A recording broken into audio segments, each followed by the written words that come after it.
Olá a todos, sejam muito bem-vindos a mais uma aula do nosso curso de Direito Constitucional, na parte que falamos de artigo por artigo. Vamos dar continuidade aí ao nosso grandioso e importantíssimo artigo 5º, hoje falando do inciso de número 6. Fazer a primeira leitura dele e depois vamos fazer a abordagem de parte a parte do que é que tem mais proeminência, do que tem mais relevo. Então o artigo 5º, no seu inciso 6, ele vai falar que é inviolável a liberdade de consciência e de crença, sendo assegurado o livre exercício dos cultos religiosos e garantida na forma da lei a proteção aos locais de culto e suas liturgias. Uma análise assim bem geral permite que nós dividamos esse inciso em duas partes iniciais. A primeira, ela vem até aqui, que vai falar da inviolabilidade de crença e de consciência, e a segunda vai falar exatamente dos cultos, da liberdade de culto. Uma coisa é a liberdade de crença, de consciência, a outra é a liberdade de culto. E a gente pode fazer subdivisões nessa análise, de tentar entender qual que é a diferença de consciência para crença. E na segunda parte aqui entender o que são cultos religiosos, e entender por que a Constituição dá essa garantia aos locais de culto e também às suas liturgias. De um modo geral, a crença está muito associada a uma ideia de religião. Eu não sei se eu coloquei nesse material, se eu não tiver colocado, certamente é no próximo, porque os incisos 6, 7 e 8, eles falam muito de assuntos relacionados à liberdade religiosa. E muitos livros tratam os três incisos juntos. Como aqui a ideia é artigo por artigo, eu acho que seria interessante que nós fizéssemos a análise de cada inciso. Assim como depois eu pretendo trazer para vocês cada uma das emendas, mas eu acho interessante que quem tiver interesse em ver essa aula apenas do inciso 6, que veja apenas essa aula. Claro que, como eu disse, ela está diretamente relacionada às aulas também do inciso 7 e 8. Mas, de modo geral, é importante entender que a liberdade de consciência e crença repousa exatamente nessa diferença do que é religião e do que é uma mera ideologia. E a Constituição vai garantir tanto uma como outra. Também assegurado o livre exercício dos cultos e a garantia da proteção aos locais e suas liturgias. É importante a gente entender que, por exemplo, sob o contexto da Constituição de 1824, a Constituição Imperial, período em que o Brasil ficou independente, aquele período em que ainda vivíamos sob uma escravidão formal. Faço sempre essa ressalva porque há conceitos que a gente às vezes acredita que eles terminam com a abolição desses conceitos, mas infelizmente eles continuam por aí na nossa sociedade. Mas não é o alvo da nossa aula de hoje esse desabafo. Então, por mais essa Constituição de 1824, por mais que ela tivesse permitido a liberdade de crença, não era uma liberdade total, já que os cultos que não fossem da religião, que era a do Império, que era a católica, eles tinham que ser feitos de forma enclausurada, eles não podiam ser publicizados. Então, a nossa Constituição, quando ela faz isso, é seguramente um destaque histórico para tentar diferenciar o entendimento que a gente tem hoje do que é inviolabilidade de crença e do que era no passado. Basta a gente entender que nessa mesma Constituição falava-se em igualdade, mas tinha a escravidão. Então, esses são conceitos que, com o tempo, eles ganharam uma carga axiológica que a gente depois vai entender quando falar da parte da diferença entre regra e fundamento. Mas esses conceitos eles ganharam uma carga axiológica que faz com que, quando o Constituinte originário garante essa inviolabilidade, a liberdade de crença, tenha que se fazer não uma ressalva, um complemento, melhor dizendo, da proteção a esses locais de culto e também das liturgias, por conta do componente histórico que nós temos no nosso Brasil. Então, o contexto aqui dentro da Constituição, desse inciso, ele vai falar da liberdade de consciência. E o que é consciência? Consciência é o estado moral interior do indivíduo. É o sentimento subjetivo de aprovação e de remorso pela prática de atos, como diz o Ferraz Filho. Autonomia moral prática do indivíduo. Então, quando nós formos ver a conceituação, por exemplo, do que é religião, tudo aquilo que fica fora de religião pode ser considerado consciência.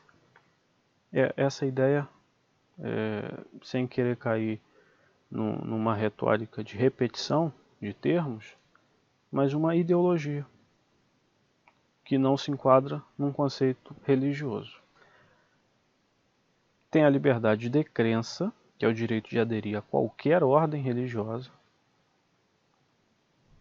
Claro que nós precisamos fazer uma análise bem criteriosa. O que é uma ordem religiosa? Nós vamos ver isso mais para frente, mas isso não permite, e a gente tem um estudo cada vez mais avançado nessa seara, isso não permite com que ordens religiosas, por exemplo, venham ferir direitos que já são consagrados. Então, por exemplo, quando nós temos doutrinas espíritas que são ainda ligadas assim de uma forma bem minoritária, mas ainda ligadas a uma ideia, por exemplo, de análise corporal do indivíduo para definir praticamente uma fenologia de qual o indivíduo é superior ao outro, essa é uma ideia que não pode prosperar no Estado democrático de direito. Então, o direito de aderir a qualquer crença religiosa, a gente tem que entender ordem religiosa também integrante desse Estado democrático de direito. Nós não poderíamos, por exemplo, ter uma ordem religiosa racista e com isso garantir que não, é meu direito porque é minha religião e tem que ser respeitado. Então, há essa colisão entre direitos, pelo menos na minha opinião e na opinião dos principais autores de direito constitucional, quando houver essa colisão, deve haver uma sobrevalência desses conceitos que são fundamentais a direitos humanos.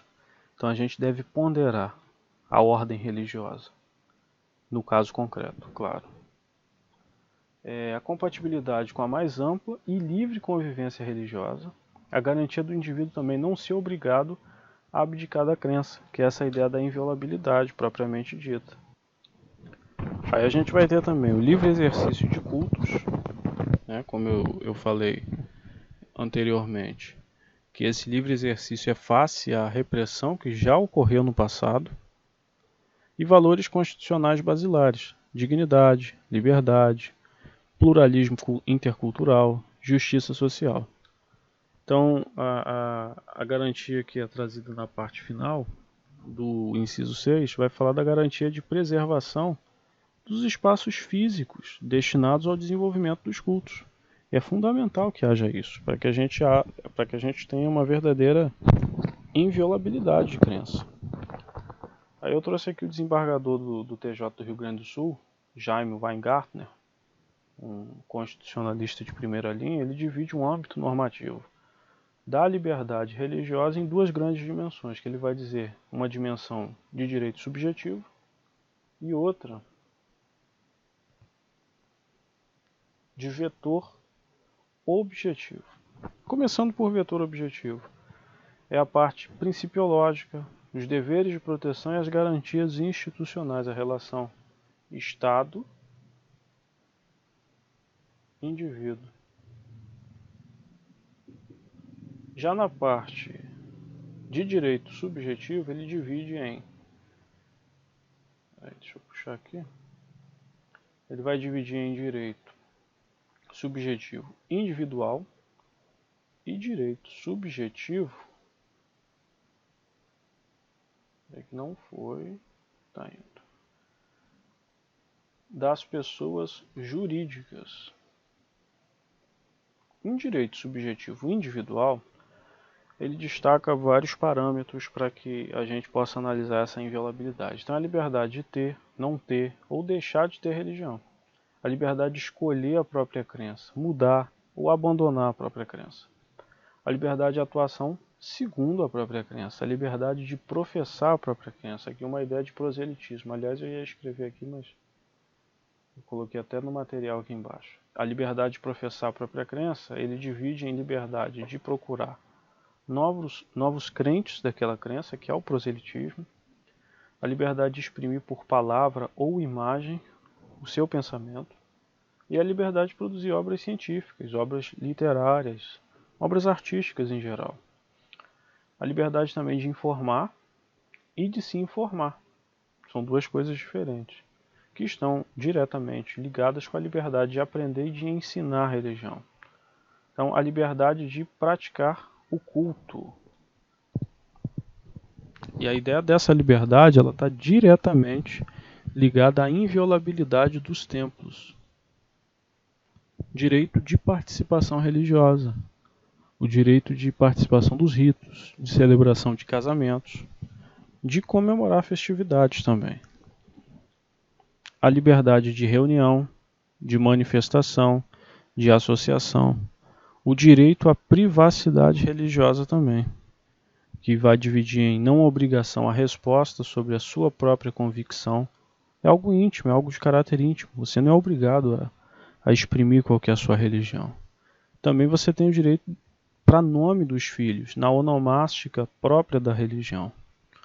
A educação dos filhos com convicções religiosas. São direitos ligados à privacidade religiosa. Também o direito à objeção de consciência por crença. Há, por exemplo, ao serviço militar obrigatório, isso a gente vai analisar, que está no inciso 8º. O direito à assistência religiosa em situações especiais, situações como a do militar em serviço militar obrigatório, situações como a do enfermo, e nós vamos analisar isso no inciso 7º.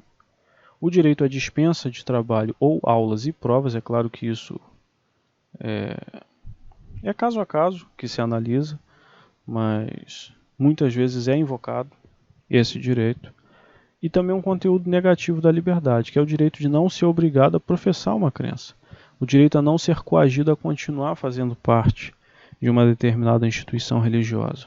O direito de não ser obrigado a prestar juramento religioso, aquela questão que a gente vê muito nos filmes estadunidenses, de jurar, com a mão sobre a Bíblia.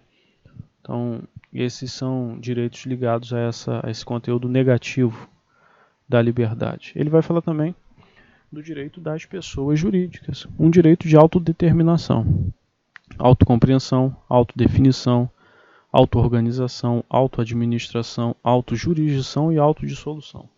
Uma autonomia geral.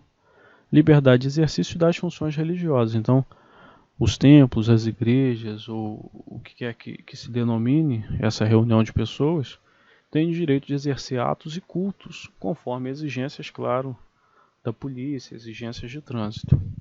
Estabelecer locais de cultos, abrir edifícios religiosos, ensinar a confissão professada, direito ao autofinanciamento e o exercício de atividades também não religiosas.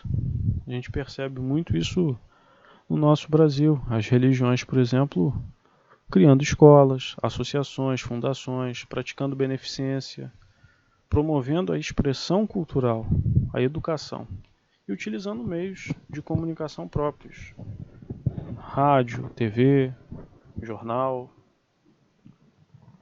Aí eu trouxe aqui o professor Guilherme Assis de Almeida, ele relaciona algumas causas, alguns casos, dizendo melhor, que são desdobramentos dessa liberdade de crença, de consciência e de culto. Então, por exemplo, a questão do ensino religioso nos colégios.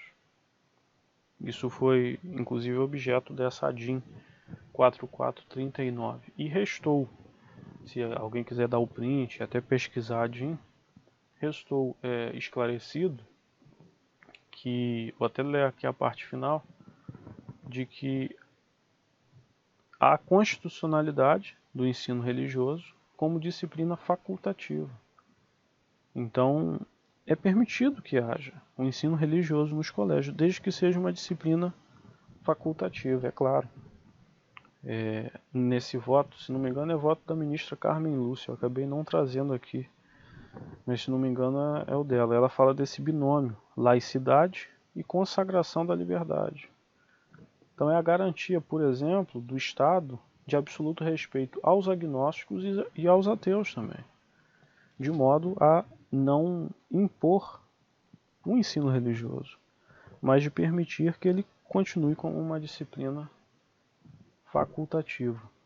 Então a ideia também, que gera muito conflito, de feriados religiosos, o casamento perante autoridades religiosas. Teve aqui um agravo de instrumento, se vocês quiserem pesquisar aí, no Rio Grande do Sul. O casamento religioso ficou decidido que para que o casamento gere efeito civil, ele deve ser realizado, lógico, nos termos da lei, mas há esse direito.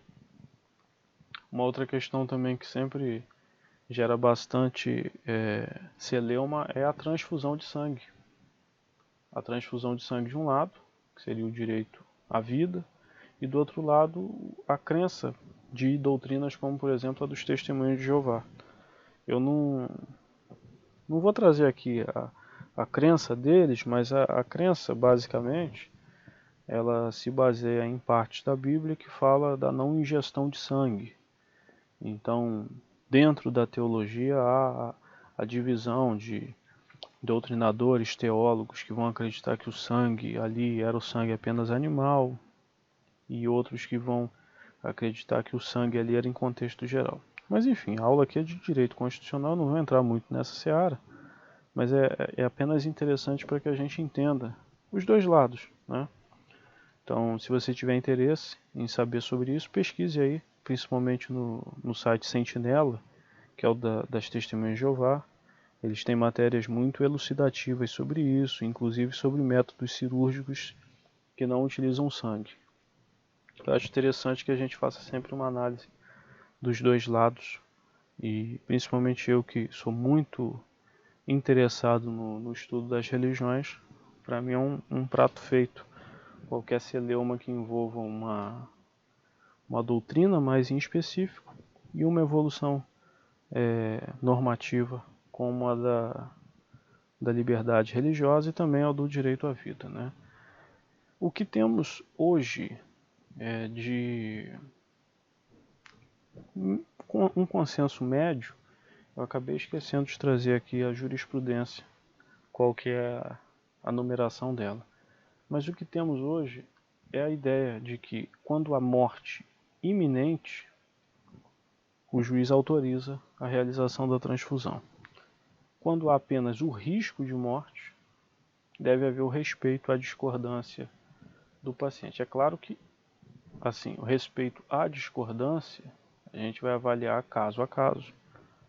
Se esse paciente é uma criança, claramente que a autonomia dele sobre questões religiosas é menor do que um paciente adulto. Uma criança, ela não teve nem ainda a formação intelectual para definir qual religião ela vai seguir, por mais que ela esteja seguindo a dos pais, mas isso deve sopesar para o magistrado que, no caso concreto, estiver decidindo. Também a questão do curandeirismo, fixação de crucifixos em repartições públicas, imunidade religiosa e guarda sabática. Guarda sabática que é muito aí associada aos adventistas, tanto do sétimo dia como da promessa. Essa segunda igreja em específico eu até conheço, com uma atenção até mais específica, mais aprofundada. Mas basicamente são esses os pontos de maior relevância.